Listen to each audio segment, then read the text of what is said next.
Hi there, Professor Chris here, and thank you for joining us for another video from TARMA, that's Threat Assessment, Risk Mitigation Advisors.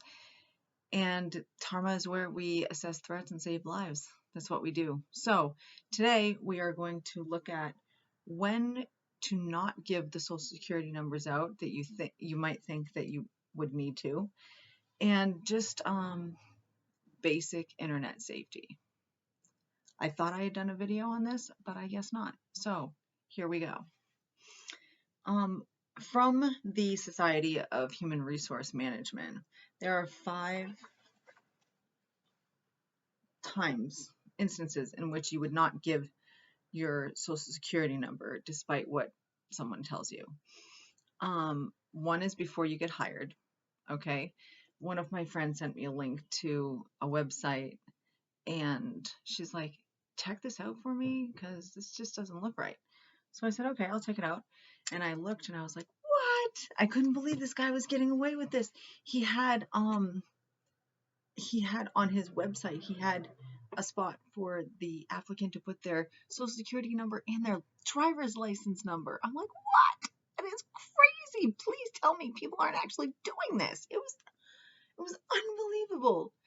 And I was just like, wow, that is so ballsy of him to do that. So yeah, no, that was a big time no-no. Anytime you can, try and report them. Try and report the websites. There are places to do it. You can do it to the FBI's website. They have a specific department that's designed for scammers and internet crimes, but they're so overwhelmed right now because scamming is at an all-time high because of the pandemic. And people are still isolating, people are still getting sick, so it's still happening. And, white collar criminals like these are generally very lazy people. So when they start asking you questions like, do you have a spouse? They like to trigger single people, especially women, because apparently they think we're more stupid.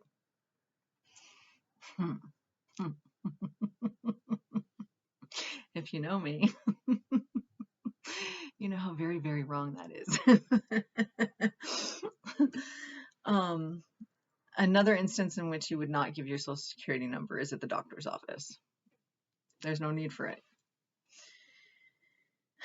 To attend schools or colleges, if you're enrolling your kids in elementary, high school, college, whatever, no need for a social security number. Supermarkets or retailers. I don't know if people still write paper checks for buying things, but if you try and get a check cashing card, is that what those things are called? I'm dating. I don't know if that makes me seem older or younger. So if you apply for one of those, there's no reason that they should have to give out your social security number. And finally, when making travel plans, so you reach out to your travel agent if you have one of those. I don't know if they still exist, but you reach out to them or you're making your travel plans, you should never have to give out your social security number. And if you do, definitely, or if they're asking for it, definitely look into it and report them if you can. Other than that, I mean, don't be afraid to ask questions. I sometimes end up having conversations with these scammers after I bust them.